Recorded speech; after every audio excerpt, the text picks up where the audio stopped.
BBN. We are here for another episode of Bleav in Kentucky on the Bleav Podcast Network. My name is Vinny Hardy, and I'm alongside the national champ, the tournament MOP, multiple member of multiple halls of fame, and he got name dropped in a track by $1 Million Mullet. I'm talking about double zero Tony Delk. What's up, TD? V, what's going on, man? Hey, that's funny. You say the $1 Million Mullet, man. I ate. Hey, that is hilarious. To be name dropped with $1 Million Mullet. What a stage name. Can you imagine announcing, hey, we have the $1 Million Mullet coming to the stage right now? Man, that sounds like something that would be in a club. And I'm not talking about your regular club. You know what club I'm talking about. Yeah. But no, all is good, man. I'm enjoying this nice, beautiful day in ATL. A lot is happening as always in the news, and we had a major injury to one of our cats, man. I'm disappointed. I had so much excitement in how the bubble ended for Denver Nuggets last season, and to see one of our fellow cats go down is tough. Yeah. 50 seconds left in that Denver Golden State game, and Jamal Murray. You saw it buckle. Yeah. You saw Steph, the way Steph was looking. He was like, it just don't. Just didn't look right. Yeah, it didn't look right.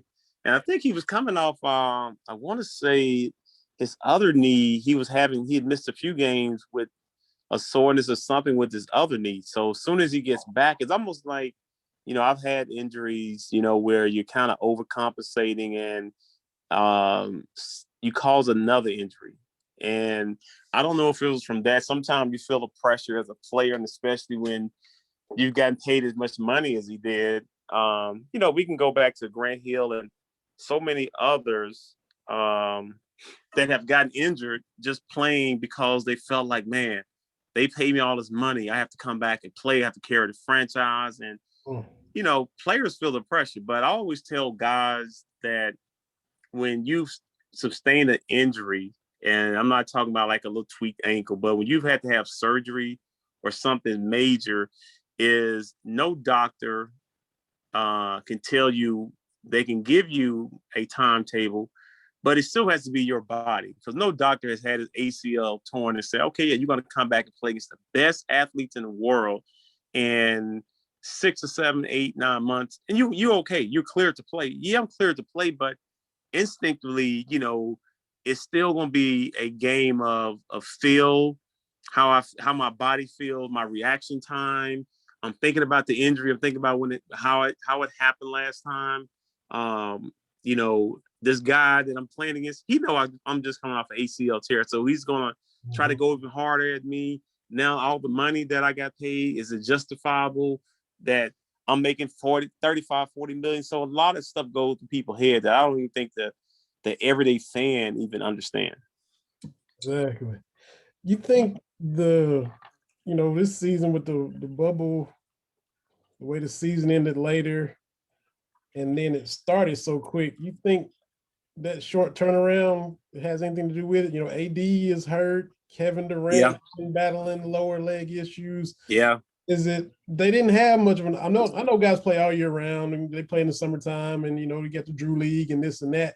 Mm-hmm. But the Lakers just won it in July, and then we turn around and have a season in October.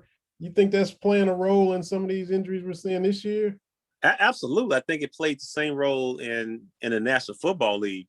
Guys like big name stars would get injured, early into training, not into training camp, but as the season started rolling around, I'm like, wow, this player went down, but it is such a turnaround where even if you're playing in like the different pro-am leagues, it's not the same as playing on TV against, let's say, the Lakers, New York Knicks, Golden State Warriors. I mean, that brings a whole nother level of intensity that you can't simulate in a Drew League or play up or pick up basketball. It's totally different. And for me, I understand like practice and what we do and how we play in the game they're totally different. And the intensity level and how hard you're going. And now you're trying to competing against the best player in the world. You're competing against your teammate. You're still competing against them. But now it's competing to win a game. It's competing to fight for a playoff spot. It's competing to, prove that you are one of the best players in the world, trying to make an all NBA team or for a rookie, all rookie team or rookie of the year you're playing for. So a lot of different individual accolades that these guys can be playing for, but also just team goals. When you look at Jamal Murray, how they played exceptional, in the bubble, and being down 3-1, coming back and beating the Clippers, and now you're at the top of the standings in the West, and you lose for the Nuggets. They lose one of their key pieces. Jokic is playing extremely well, but when you got both those guys, and when I tell you like Jamal Murray and Donovan Mitchell put on a show. When I tell you it was like some of the best basketball I had seen in, it felt like in years, man. Them dudes was like put like this, it was must-see TV. Now, when have we said Utah Jazz and Denver Nuggets must-see TV?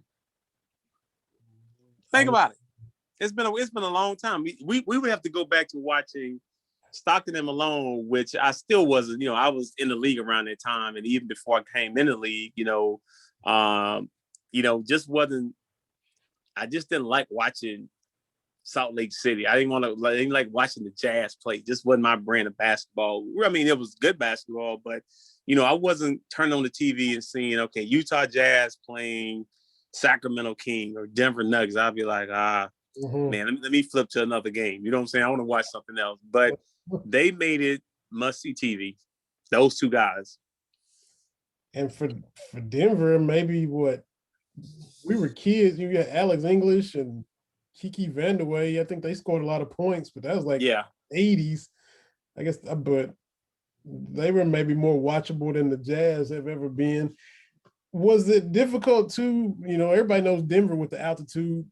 You got that Denver, Utah back-to-back. I mean, Utah's up in the mountains too. Was the thin air a problem for you there too? Man, it was. You know what it was? And one of the reasons why I had a difficult time was that I had the sickle cell trait.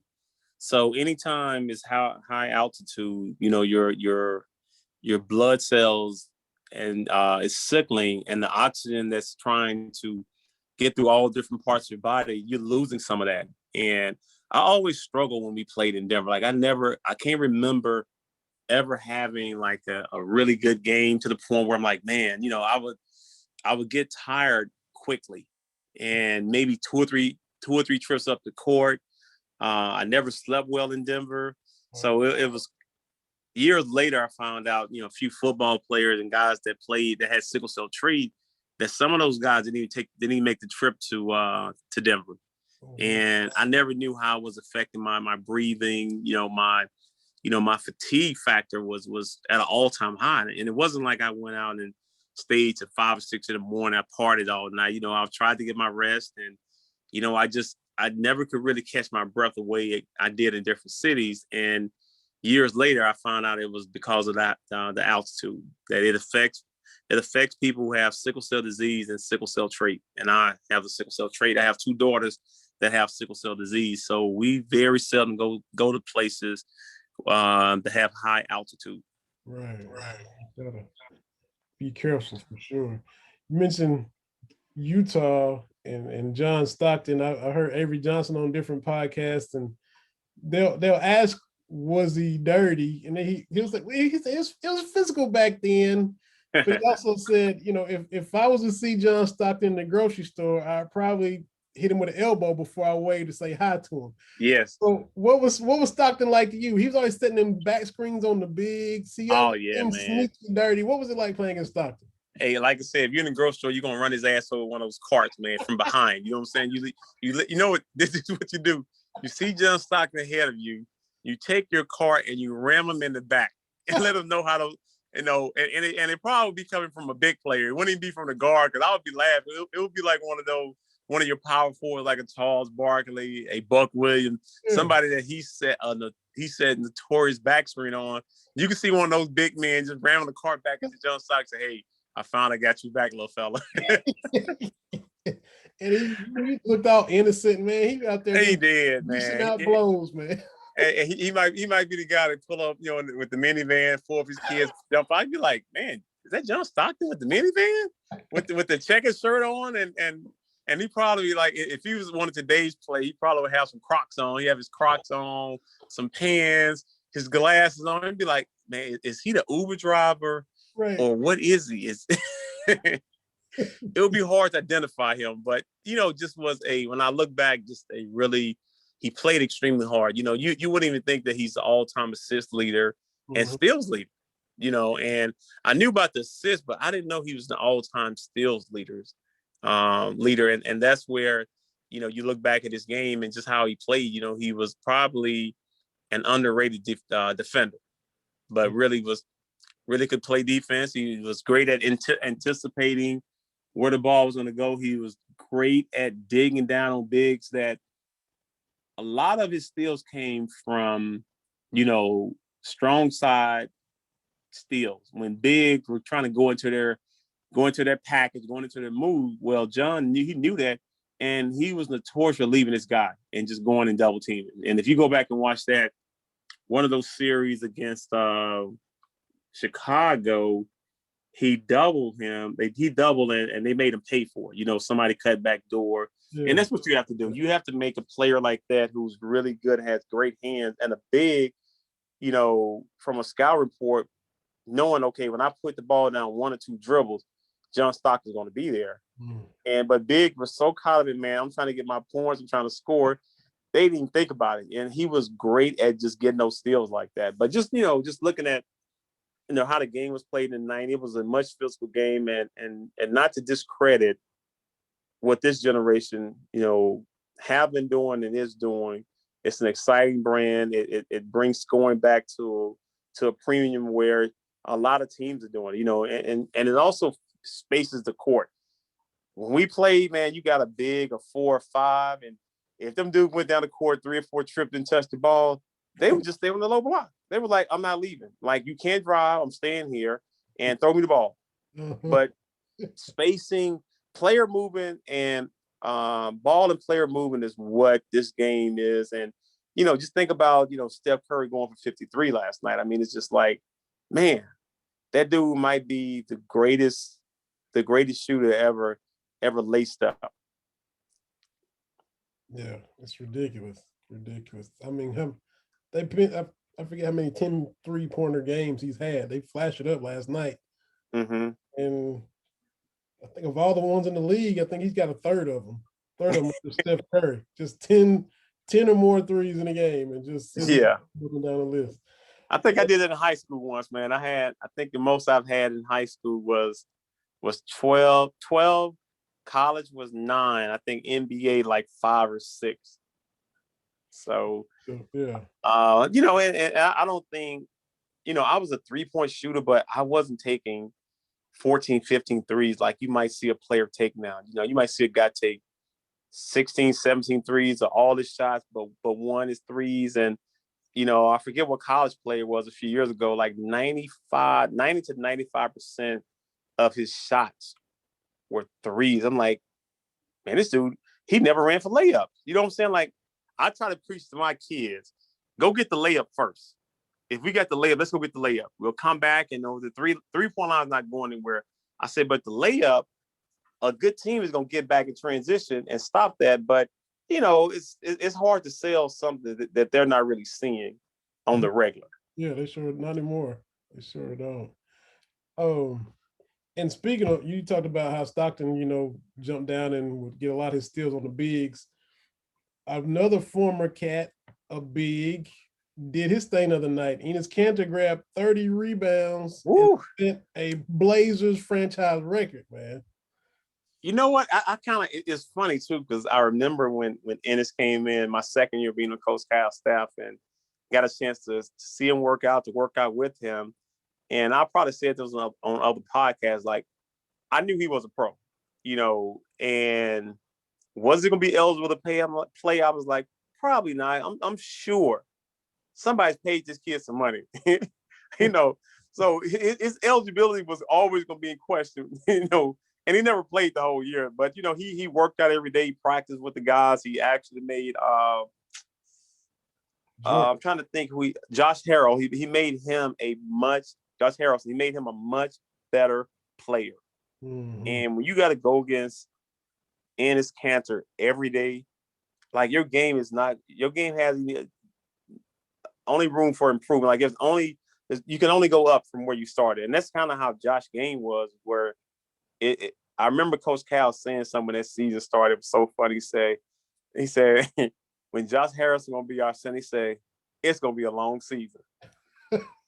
Those were his exact words in one of our meetings. He said it's gonna be a long season, and when you look at how that season ended, our Final Four, losing to the champion UConn, and we lost that game by 2 to 4 points. I mean, it was probably that whole Final Four might have been the worst shooting Final Four I think I've ever seen. And I mean, it was a low scoring game. There were so many missed shots. Mm-hmm. That game was in Houston. But what I always try to tell coaches, when you get to these different domes, these different stadiums, you have to come out and shoot. You just can't come in because if you're 6 to 7 months into your season, you should know all your plays. Now you might walk over a few of their plays. Like if we do a scouting report, we might go over their top 4 or 5 plays, but you need to get shots up. So I look back to two of the games we lost, West Virginia and a UConn game where we shot poorly. Mm-hmm. And I thought as a shooter, I was like, man, we need to get up as many reps as we can doing this walkthrough, and also have our guys come back out pregame workout and get up shots, because it's not when you 6-7 months into your season, you know each other, the schemes of your offensive sets, all those, and you gotta, of course, guard and defend, the other team sets. But what it comes down to offensively, because Coach Cal has always had really good defensive team. Sometimes it comes down to just making shots. And when you're in a stadium, the depth perception, you're not familiar with such a big venue, all that plays into a shooter's mind. Yeah, makes sense. Flashing back to y'all again, I don't know if you saw it or not, NBA TV, they had a documentary, Ready or Not, the 96 NBA draft. Kobe, AI, yourself, Antoine, Marcus Camby. It just came out Monday. Had you got a chance to check that out yet? Yeah, that was cool, man. That was cool. Flashback on some of my peers, and it's funny too. With Derek Fisher and I, we go back to our AAU battles. We had some. He played with Arkansas Wings with Cordis Williamson, and then I had my team out of Tennessee. So we had some early battles, and we still had our battles even in the NBA. I would always see him. I'm like, good friends, but once we step on the court, it was a battle. It was on. But it's so funny too, because when I had a workout with the Lakers, and Jerry West, he's working me out, and they had the 24th pick. So I worked out in Phoenix, had a good workout with the Suns. The Suns had the 15th pick, and they chose, of course, they picked Steve Nash. And so I went from Phoenix to LA, worked out for Jerry West for about 20 or 30 minutes. He was like, you're not going to be here. We're not, he said. So I mean, it was a good feeling though. He was like, nah, you're not going to be here. So I'm like, okay, cool. Maybe something I don't know, and of course I went 16, and you never think about it, but I had really good workouts for Cleveland at the time, and Cleveland had an early pick. I think they picked Vitaly Polytopinko, and I think who's the other pick? Maybe Algauskas. Z. Mm-hmm. Yeah. I think so. They had just lost Larry Nance and another big, so they needed to get 2 bigs, and their coach at the time was Mike Fratello. So I went in, and when I tell you, like, if you were to talk to Mike Fratello, name was like, Tony, dude, I don't think you missed any shots. Like, it was like one of my best workouts ever, but they couldn't draft a guard. Mm-hmm. And I had 2 workouts with Charlotte. Charlotte, my first workout, they didn't have a coach. So they brought me back down, and I had my second workout. And by that time, I think they had hired Dave Howland, who was a rookie coach. And everyone who doesn't know Dave Howland, Boston Celtics, I want to say Dave was a 66 or 68 MVP.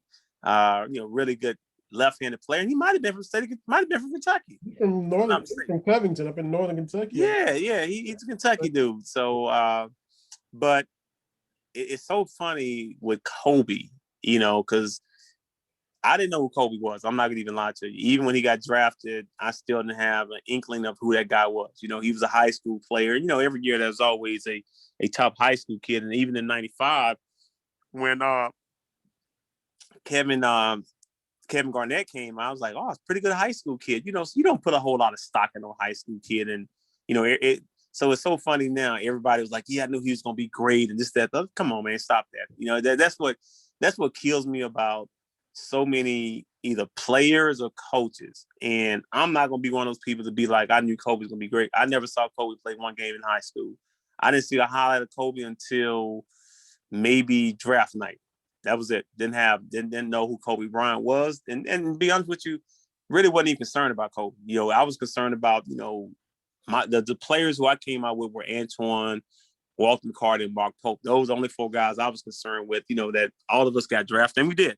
Mm-hmm. But when you hear about Kobe, it's like, yeah, I knew he was going to be great. I think Jerry West got it right, because Jerry West was willing to trade Vlade Divac. And if you go back to 93, Vlade was one of the top centers in the game. And that's when centers were still a dominant force in the game. And when you give up your center to go get a young kid that hadn't played one NBA game, that has a world of potential, is that I believe him more so than anybody else that says, okay, I knew Kobe was going to be a star.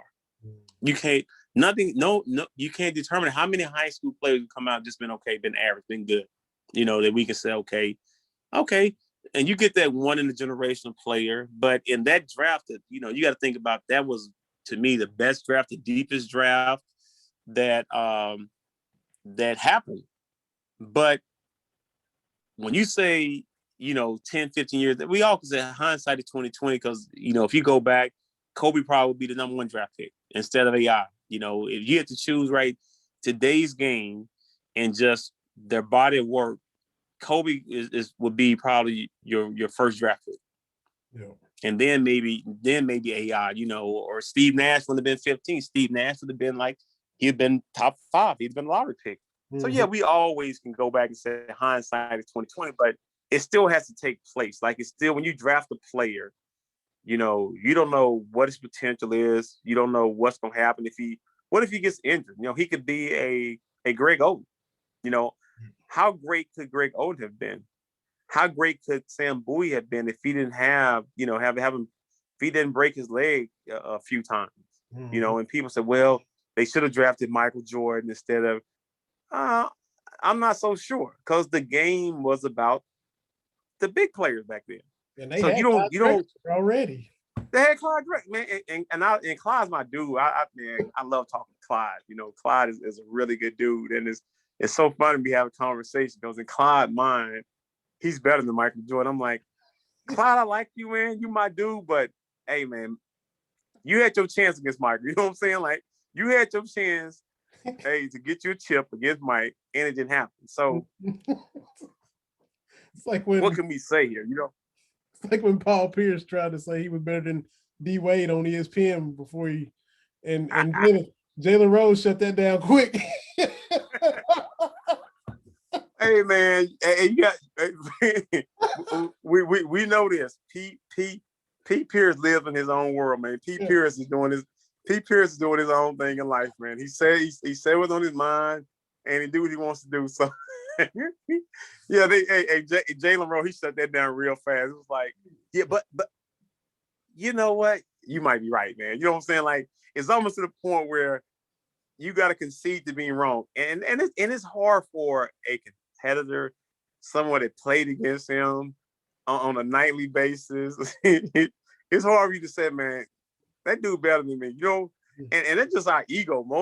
For the most part, is I would never say that, and it's kind of how you feel about LeBron. He would never give LeBron credit. He'd be like, nope, I think he's good, because when you have a battle, we have battles with someone.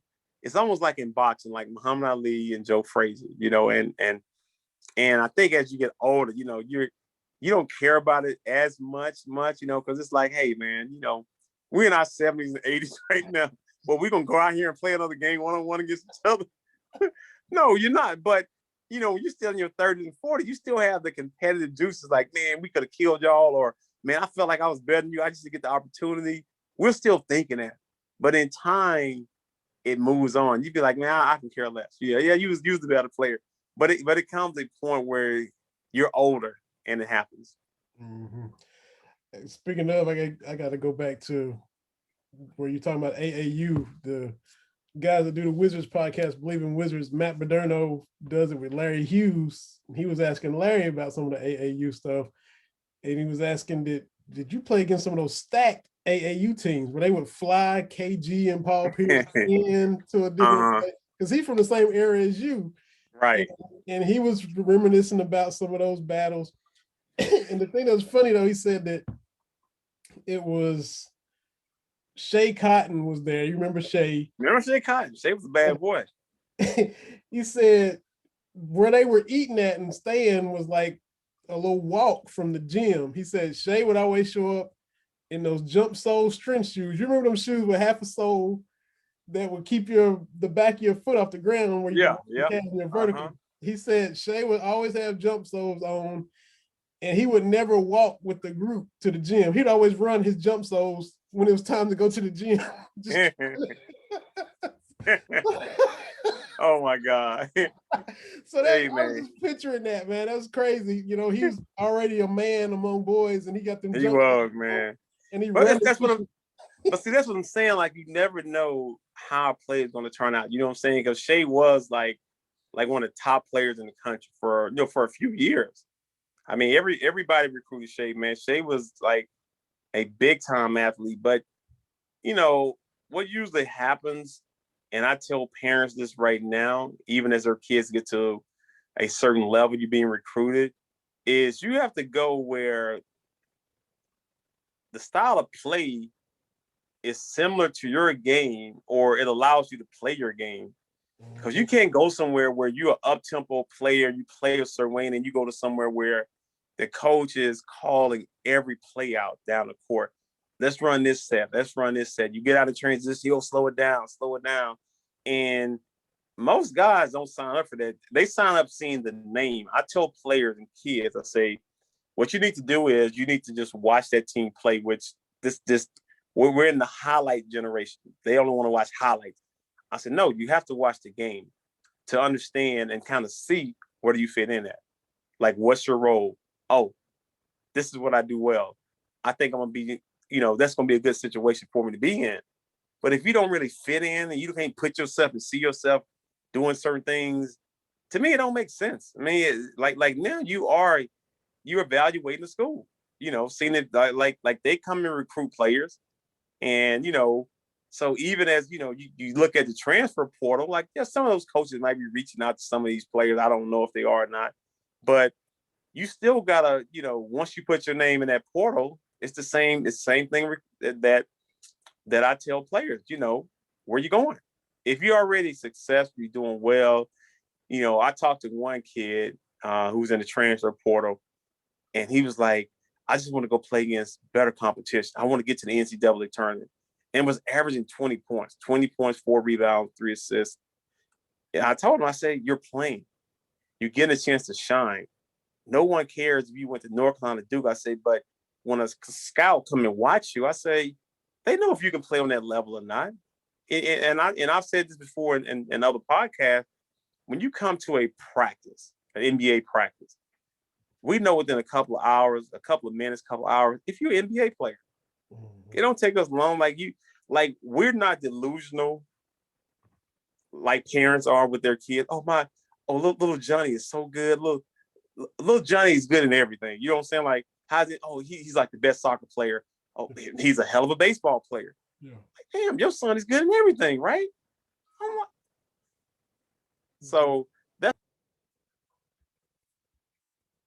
what usually happens, is that you got to understand who you are, and being the individual that's trying to compete and get that scholarship for whatever school you're trying out for, you got to keep it going.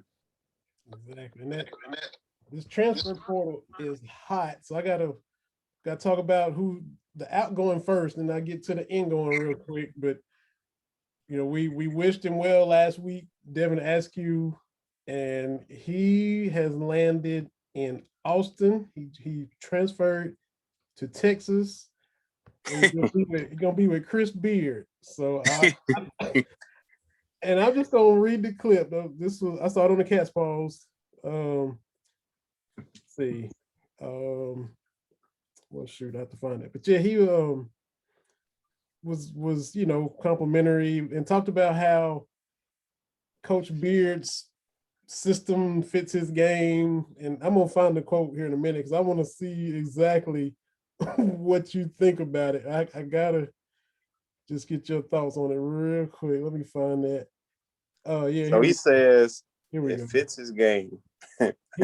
here it is. And I'm not trying to bash him. I'm just, I'm not trying to stomp on him and kick mud on him and all that. But after exploring the different universities, I'm excited to attend the University of Texas. Thank you to Coach Beard and the staff. I can't wait to get started.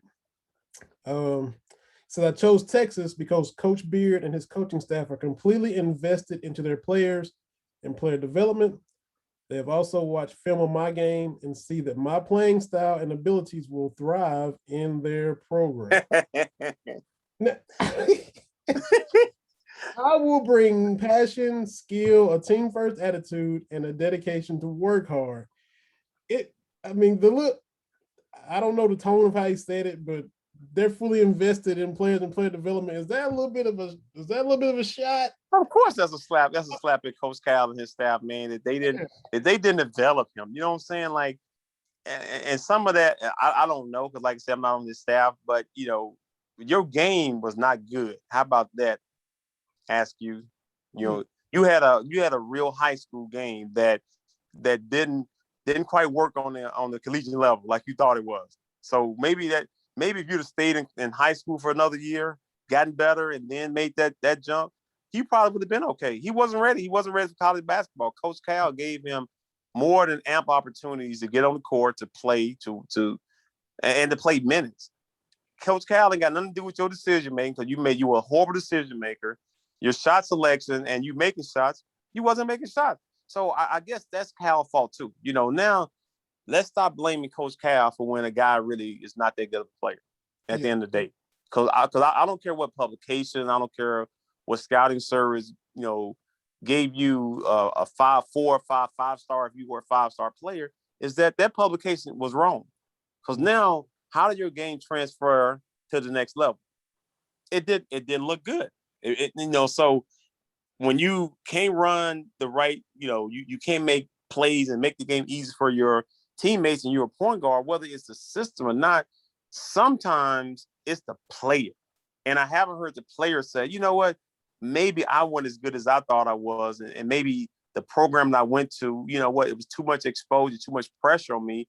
I need to go somewhere where I can just, kind of play my game, and there's not as much attention on me. When you come to Kentucky, oh yeah, you get those televised games, and who cares about Texas basketball? Let's be honest here. Mm-hmm. That's true. Nobody. They care about football in Texas.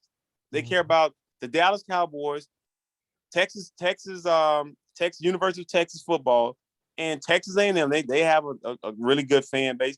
They care about football. So you go into a football state where they can care less about basketball. Yes, so nobody was hurt when Shaka Smart left Texas to go to Marquette. Like that didn't move no needles for anyone. It was like, oh yeah, he left. Okay, cool. What did he do here at Texas anyway? Mm-hmm. Nothing. So yeah, go to Texas, and I look back at Quade Green. Mm-hmm. I'm like, Quade, you thought, and you were playing ahead of Shay at one point in time. And here's the thing about these players. They don't like competition. That's what it's about. When you got some other dogs coming, and your game ain't where it needs to be, it is time to leave. And leave. leave and go out of town. That's when okay, this guy ain't as good as he thought he was. Because even though I didn't have a great, this is me speaking for Tony Delk, not for any other player, is I didn't have a great freshman season. And yeah, I thought about leaving, but also I was like, I trust and believed in my game. I was like, I know I can play. So I don't care who you go out and recruit, is that we're going to do this every day. Like we're going to dance every day. Like I'm not afraid of competition and I love it. But when you don't really love competition, and we're seeing this from a lot of these players and most of these players in the transfer portal, that's who they are. They don't really like competition. They like easy work. I want to just come and get my 35, 40 minutes or, get my shots up, and not have anybody be critical of me. And I'm going to make it to the NBA. Stop it. It's not real. When did it click for you from that freshman year? I'm having doubts to Billy Donovan getting you in the gym to, was it in a game in your sophomore year when you showed out and like, oh, I can play? Or when did you switch, or were there a switch that flipped or anything? I'm going to tell you when it was as soon as the season ended. And when some of the former players came back, and I was like, because I was still mad, you know what I'm saying? I'm still pissed that I saw my peers play and have a good season. Even Roger played a lot. Jerry got minutes. Walter was a prop 48. Rodney Dent came. Everybody played except me, like played significant minutes, like important minutes. And it wasn't like in that amount of time I forgot how to play basketball. I'm like, no. So I'm just going to kill y'all this summer. And that's what I did. And I just took that right into the next season when I led us in scoring. So I didn't just fall off the map, from my freshman year to my sophomore year. I'm like, no, I still know how to play basketball. Is that, maybe if coach had played me more, who knows what we would have done in the Final Four, because I always look back and said, well, in the you can look at all the big games we played in.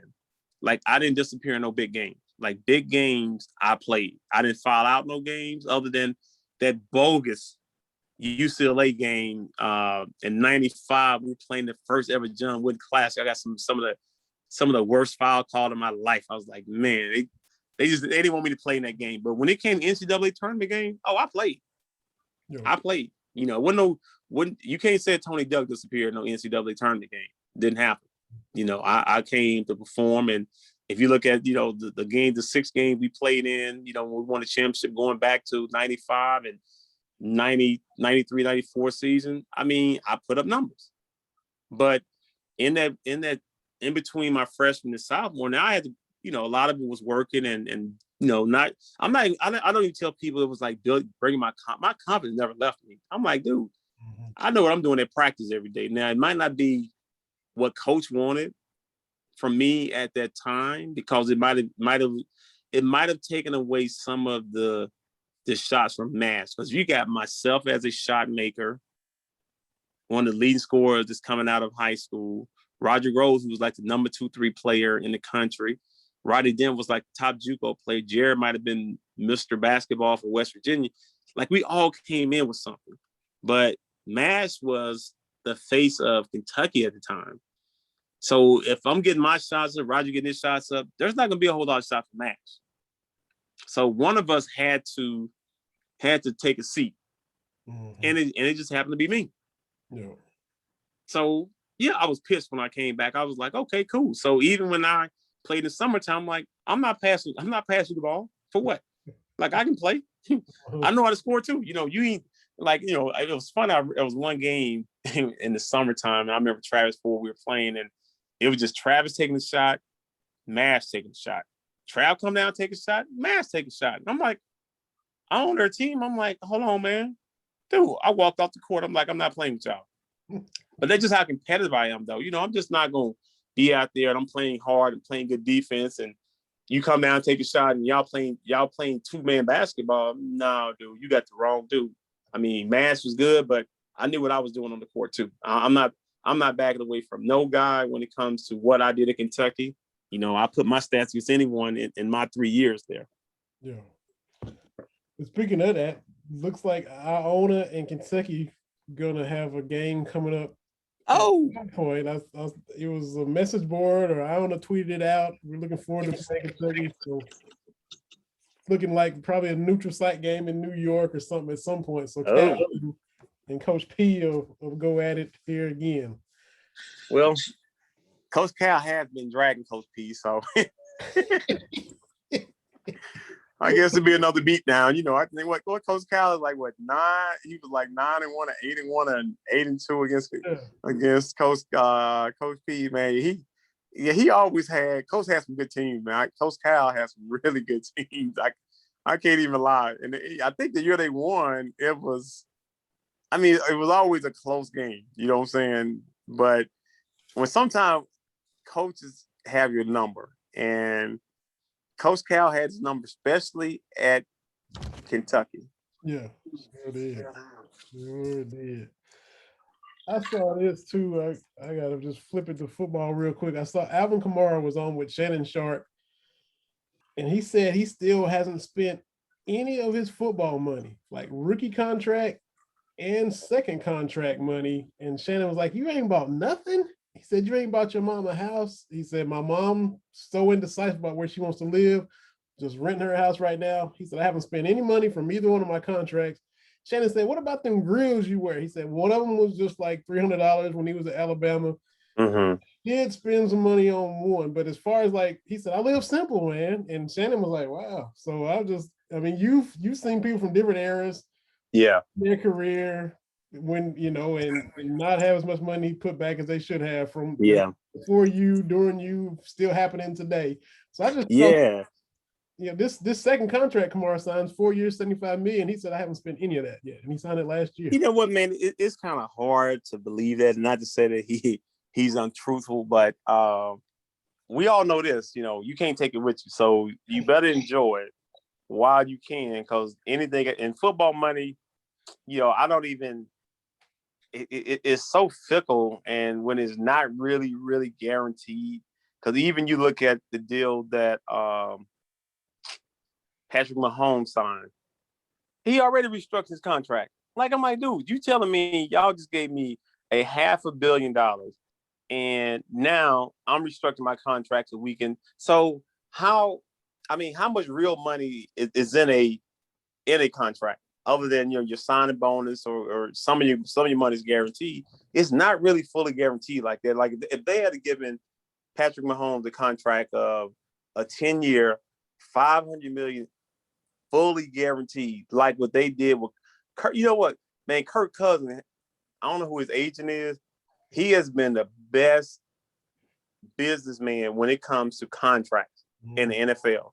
This was think about, we talking about Kirk Cousins got the first fully guaranteed contract. How crazy is that? I love when he was in my Cowboys division, because he didn't even scare us. As bad as the Cowboys were, Kirk Cousins didn't scare us. Man, come on, man. He got Kirk Cousins. He got the Brinks truck. He did, but we can't be mad at him. I mean, here's my situation with football: is that why haven't like an Aaron Rodgers, even when Tom Brady came up, when these big time quarterbacks or receivers come up for contract, especially like quarterback, like I thought Aaron Rodgers had been the first quarterback to get all his money fully guaranteed. But it's funny because these owners are saying, "Well, give us a friendly deal, help us restructure our money, our capital money." But when is it when the owners don't have no cap on their money, how much money they can make? And I don't think players even think about that. Like, but why would we do a deal? And I'm older now, because I back then, it was just like whatever works. But why would we have a salary cap when owners don't have a salary cap on how much money they can make? What sense would that make? So you're gonna cap us and max us out at the most money we can get, but you can go out there and have 5, 6, 7, 8, 9 other ventures bringing in money, and your money ain't capped. But you want the first time we make good money, we sign these big contracts. Oh, well, y'all can only get X amount of dollars. What part of, like, and I think the 18, the 19, 20, 21-year-old guys don't see it that way. And I see it as a businessman now, is that those owners who become billionaires now, it's great for them because now this is the most money I can spend. But let's say I spent out 100 and let's say the salary cap is 108 in NBA, and you bringing in about 600-700 million a year, or even more than that. Mm-hmm. And you do that for like the next 10 to 15 years, and the salary cap only go up about 5 to 10%. And that's just one of your businesses that you're involved in. So what about your other ventures? There are other ventures that are doing well. People don't look past that. They look at, okay, well, the players are making 30, 40 million. Well, if the players are making $40 million, how much are the owners making? Let's put their salary out. Let's put their yearly salary out in the paper so we can see, gosh, okay, the owners for Golden State, they paid Steph 40, they paid Draymond 25, 30. They paid this guy 15 million. Okay, let's start with the owner. Okay, the owner brought in $700 million this year. Put the owner money on top of what he paying them players, and you'd be like, okay, so he made $700 million. He's paying out $108 million. Do the math. Or he made $800 million, and he's paying out $108 million. Mm-hmm. Who would you rather be, the owner or the player? Exactly. And those guys too that Kentucky is rumored to be trying to have contact with, because Askew's gone, you got a freshman guard coming in.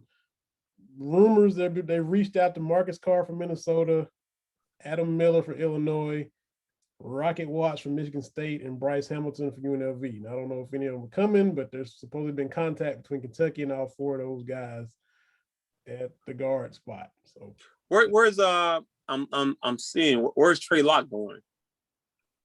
I don't know where he's going.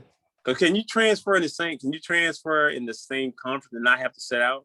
Yes, because Xavier Pinson is going from Missouri to LSU. Wow. Yeah. Yeah, that is happening today. And Will Wade still got a job. But that's a whole nother podcast.